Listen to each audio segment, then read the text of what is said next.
My goal for this video is that it's not going to be like any regular old itemization guide you've seen before. This is one that's going to answer all of the questions about general itemization that you just can't seem to find the answer to anywhere else, as well as to teach you a bunch of really cool things about your items that you didn't even realize you needed to know. So what order should you buy your item components in? When should you buy lethality and flat pen as opposed to percentage pen? Should you upgrade to tier 3 boots when you win the feat of strength? What support item upgrade should you take, and why is it actually a good idea to be swapping your support item upgrade dynamically throughout the game? These are just a few of the questions I'll be answering in this video, where I deliver to you an itemization guide like you've never seen before. My name's Rogue and I played League of Legends professionally for 7 years. Now I'm a full-time content creator and coach for all ranks, Iron through to Challenger. So if you want more information of what a coaching session with me will look like, you can find more information by following the link in the video description below. And while you're in the description, you'll also find the link to my Patreon, where I post all of the recordings of my best coaching sessions in full, with almost 1,000 hours of content currently available, all sorted by role and rank, including sessions where I coach for professional level teams. You can get a glimpse of what pro level league looks like from the inside. That's why whatever you're looking for, you'll easily be able to find something that's going to help you improve, no matter your rank. Let's start off the video with the question I received more than any other. When should you upgrade to tier 3 boots? Well, I've created the coolest looking graphic in order to break down what you receive from each boot upgrade, and from that we'll go through them more quickly and give you the answer. Alright, there's a lot of information to unpack here, so for the moment, let's exclude the passives of each item and just give you the gold value of the stats alone. Now, keeping in mind that the upgrade cost of all tier 3 shoes is 500 gold, you can already start to see which of these boots are worth upgrading without even reading their passive. Cooldown boots, for example, are already worth buying off of their stats alone, before we've even read what the passive does, making them an obvious must-buy as soon as possible. Movement speed boots are a second obvious upgrade here as well. Their passive increases your adaptive force based off your champion's total movement speed. With the average champion's base movement speed, plus the boot's movement speed themselves, this already translates to 20 adaptive force, without even factoring in champion abilities and items that can further increase your movement speed, giving you more adaptive force. So already, in a worst case scenario, Swiftness Boost upgrade already pays for itself in terms of value, so you want to always grab them straight away, especially if you have a movement speed steroid on your champion. Magic penetration boots are where things start to get a little more complicated. You see, they don't have a special passive, but over half of their gold value goes into percentage magic pen. Percentage magic pen is only situationally good when against opponents with a lot of magic resist, meaning it's actually a really bad upgrade early on or in any situation really where your opponent hasn't built magic resist yet. But once your opponent does have magic resist, this upgrade becomes absolutely insane, as it's the only way to have a second percentage magic penetration item in your build.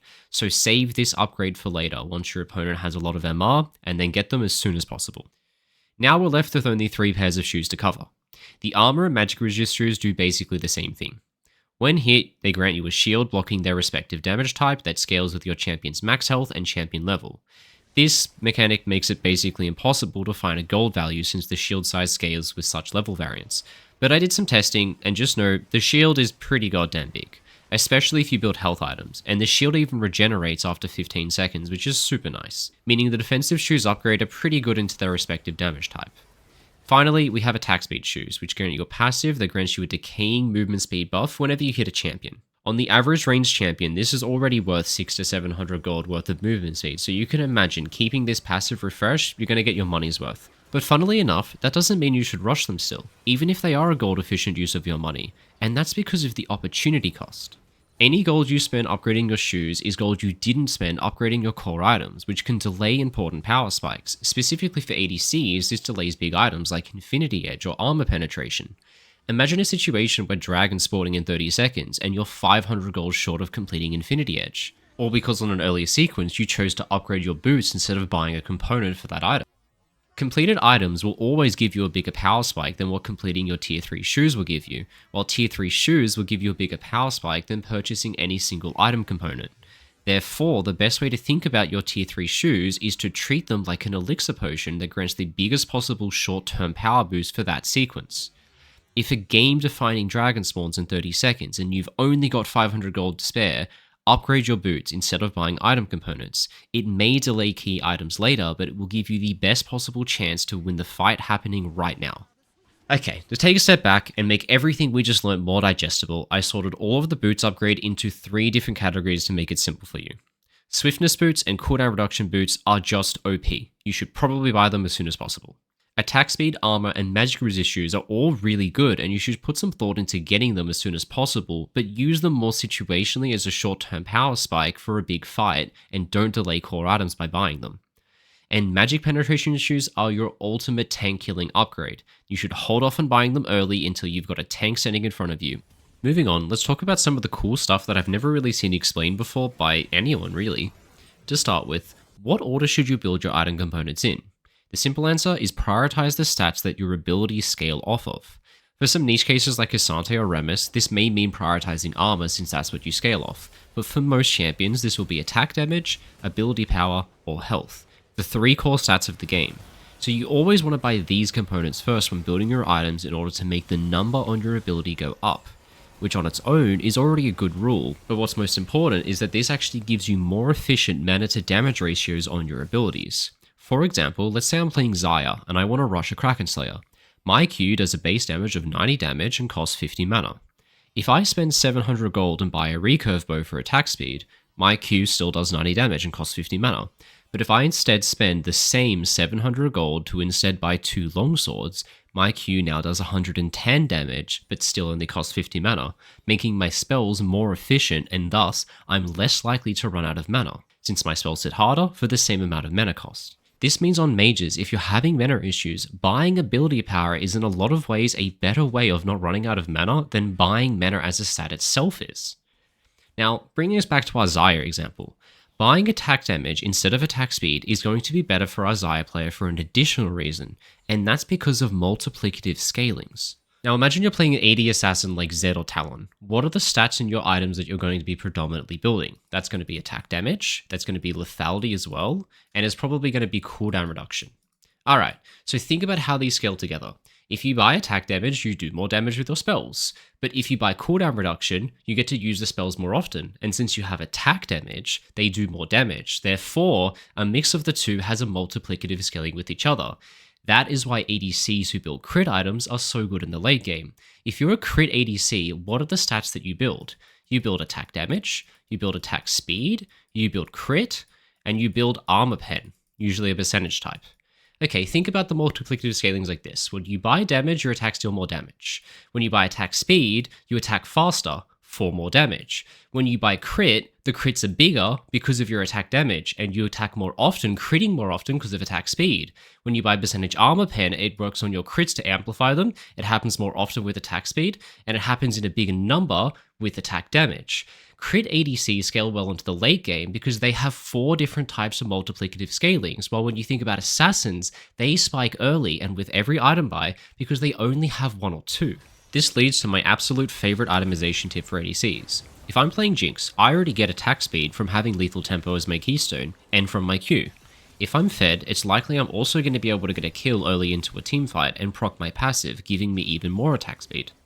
On top of that, if I have a support like Renata or Lulu who can give me more attack speed, all the better. With our Jinx player already having received a huge amount of attack speed from 4 different sources, she already has enough attack speed right now, so we can entirely skip the need to build a dedicated attack speed item, and instead rush buying items like Infinity Edge and Armor Penetration item first. That way, we maximize our attack damage, crit, and armor pen since we already have the attack speed component from other sources. That way, we can hit the critical mass with having all 4 multiplicative scalings now bouncing off of one another, which will essentially make you come online an entire 1 item faster now that you have all of your multiplicative scalings ticked off. Moral of the story, your Lulu support is just another glorified attack speed item. I'm sorry support means you're literally just a dagger to an ADC now. Now knowing situationally when you should build early armor penetration items like this is going to be my next tip. This is something I already talked about in an older video in which I had a really good explanation into the topic, so instead of recreating it all, I'm just going to play you a small segment from that video for you here. Since it's appropriate to the topic of this video, I just need to include it. When leveling up, most champions gain about 3 to 4 armor per level, but will only gain about 1 magic resist. This means that by the time they hit level 18, most champions only gain about 20 extra magic resistance, but will gain about 80 armor, putting them at just over 100 armor. 100 armor gives you a 50% reduction in physical damage taken, so at this level, you need to have a percentage armor penetration item even on assassins, since even the enemies with no defensive items at high levels will become tanky against physical damage just from their high base stats. Whereas if you're a magic damage dealer, you can hold off on buying avoid stuff until later when the enemy actually buys defensive items, since magic resist growth is just so low. The last thing to consider here is how fed you are. An ADC player who is extremely fed can sometimes delay their armor penetration item until their 4th item, since one of the main reasons that they need to build armor pen is to combat the high amounts of armor their opponents gain through level ups, but this is most likely unnecessary since they'll be outpacing enemy level ups and finishing items more quickly because of the fact that they're fed. But in games where the ADC player is behind in gold, you'd likely need to build that armor penetration as your 3rd item, since if you delay it, there will likely be a massive stretch of the game where you simply deal no damage, as you'd be hitting enemies with 100 plus base armor, whilst yourself having no armor pen until extremely late. Hopefully you guys don't mind me reusing my older work. It felt appropriate to include this tip in this video about itemization, but I just really didn't want to have to remake everything when I've already done it before. So anyway, moving on. Now for a couple quick tips that don't require me doing any more math. Thank God, I am quite sickly frank of doing math after this video. Holy crap. If you get Elder Dragon, it's a really good idea to buy a damage over time item like Liandry's next time you recall. The damage over time effect of items will constantly reapply the burn of Elder Dragon, making it last way longer and dealing a ton more damage. You can even see here with just one NEQ, I managed to get 3 Elder Dragon executes because of this damage over time effect reapplying the Elder so often. Another kind of obvious but grossly underlooked component of taking neutral objectives like Atakhan and Baron is that taking Atakhan and taking Baron gives you an absolute ton of ability power. So if you get Atakhan, or if you have Baron buff, just buy a Death Cat instantly, as you're just getting so much more value out of Death Cat's passive because you just have this massive injection of ability power given to you by these neutral objectives and their buffs. Now let's talk about support item swapping, and this one still surprises me because there are just so many people that don't know you can swap your support item for a different one at any point once it's fully upgraded. Just go back to base, sell your support item in the shop, and rebuy the new one with the upgrade that you want to change to. You only lose 120 gold in the process, so it's not costly at all, and there are a ton of situations where you should be swapping your support item mid-game. I honestly swap support item mid-game in about 50% of games I play, since the best support item for a situation most likely will change mid-game, so you shouldn't be attached to the first upgrade you chose. So why should you swap support item? Well, that's due to one of the simplest itemization rules in League of Legends. When you are behind, you cannot afford to itemize defensively. As a mid laner, for example, when you are 0-3 and you buy a Zhonya's as your second item to not die more, you become utterly useless instantly. If you already lack damage because you're 0-3 and behind in gold, and you start buying defensive items like a Zhonya as to not die more, there's no real point being alive anymore because you just don't deal damage, so you're useless. On the other hand though, when you're ahead in gold, itemizing to be slightly tankier is a really good idea. If you already have enough damage to kill the enemy, you can instead itemize to be a little bit tankier in your build to give yourself some wiggle room in case you mess up so that you don't get one shot. Carries and Bruiser champions use this exact logic all the time, and you should follow that logic as well with your support item build. Let's say I'm playing a game of Nautilus support. At the moment my support item upgrades, my team is down by 5 kills. Well, when you're losing, you probably lack damage, and so it's best to compensate a little by buying a Blood Song in order to amplify your team's damage so you can try to get kills and make a comeback.